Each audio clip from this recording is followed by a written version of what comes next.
নমস্কার বন্ধুরা, আজ আমি চলেছি পূর্ব বর্ধমান জেলার লবণধর গ্রামে।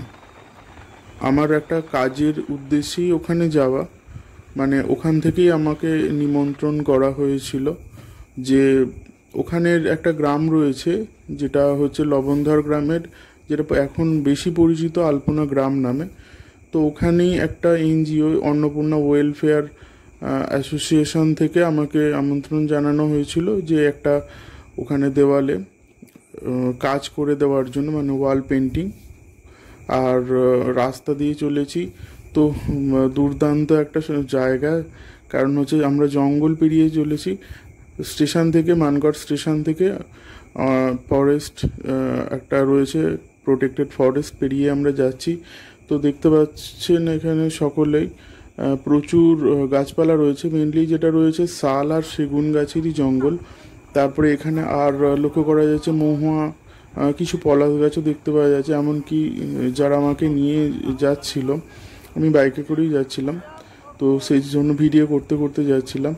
তো সেখানে ওদের মুখেই শুনলাম, তো এই দুই পাশের জঙ্গল, এটা ঘন জঙ্গল বলা যাবে না, কারণ হচ্ছে ঘন জঙ্গলের মধ্য দিয়ে ওরা ওখান দিয়ে কাউকে প্রবেশ নিষেধ, যেটাকে একদম বলা হচ্ছে ওখানে খুবই একদম একটা রেস্ট্রিকশনের মধ্যে আছে।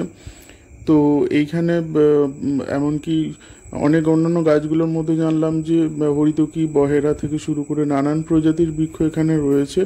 আর এখানকার গ্রামবাসীরা এই সমস্ত গাছপালাগুলোকেই রক্ষা করে।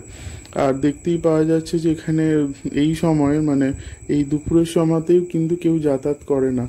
তো সামনাসামনি দেখতে পাচ্ছি কিছু মেষ বা ছাগল, এরা সামনে যে আদিবাসী পাড়া রয়েছে তারা এইগুলো পালন করে হয়তো, সেজন্য এখান দিয়ে নিয়ে যাচ্ছে। যদিও আদিবাসী পাড়ার ভিডিওটা আমার এই ফুটেজে নেই।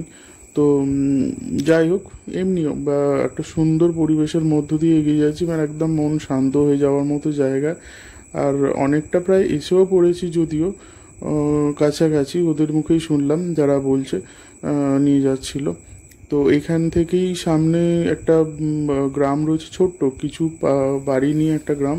তো ওই বাড়ির প্রত্যেকটা বাড়ির দেওয়ালে সুন্দর করে আলপনা আঁকা। আর অবশ্যই আপনারা কখনো সময় পেলে আসবেন। আর আমার ভিডিওটি ভালো লাগলে অবশ্যই সাবস্ক্রাইব করে দেবেন। ধন্যবাদ। ভালো